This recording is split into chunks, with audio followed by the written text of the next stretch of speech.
Assalamualaikum warahmatullahi wabarakatuh. Perkenalkan, saya Fari. Di sini saya akan menyampaikan kisah inspiratif dari sahabat Rasulullah Shallallahu Alaihi Wasallam. Nah, pernahkah kita melihat seseorang yang penampilannya sederhana, bahkan dipandang sebelah mata, tapi ternyata dia adalah pahlawan luar biasa? Beliau adalah Al-Bara' bin Malik. Tubuhnya yang kurus, rambutnya kusut, bahkan orang-orang kadang enggan memandangnya. Tapi siapa sangka dia adalah pejuang yang telah mengalahkan puluhan bahkan ratusan musuh sendirian.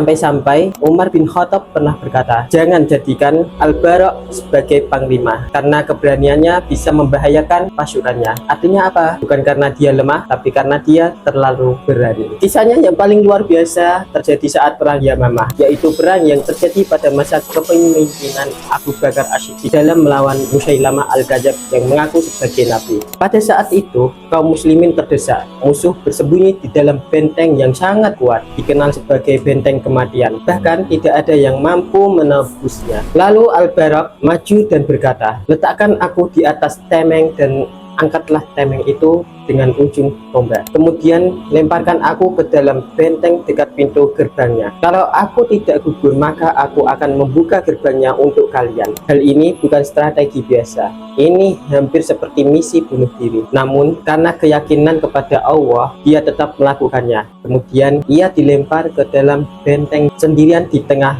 ribuan musuh. Dan apa yang terjadi? Dia bertarung habis-habisan, kemudian membuka gerbang dari dalam. Hingga akhirnya pasukan muslim bisa masuk dan memenangkan pertempuran. Tubuh Al-Bara' penuh luka, lebih dari 80 luka tusukan dan tebasan. Kemudian Al-Bara' dibawa ke tenda untuk diobati oleh Khalid bin Al-Walid, dan dengan izin Allah luka tersebut sembuh. Al-Bara' terus mencari syahadah. Dia terus menerjuni perang demi perang karena ingin mewujudkan impian besarnya dan rindu bertemu dengan Rasulullah. Di medan perang lain, pada saat penaklukan kota Tustar di negeri Persia, saat itu saudaranya Anas bin Malik hampir terbunuh oleh jebakan besi panas. Al-Bara' memanjat benteng, memegang rantai besi yang menyambar saudaranya hingga tangannya terbakar dan mengeluarkan asap. Demi menyelamatkan saudaranya dalam perang ini, Al-Bara' berdoa kepada Allah Subhanahu wa Ta'ala agar melimpahkan syahadah kepadanya, dan pada akhirnya Allah mengabulkan doanya. Ia gugur sebagai syahid di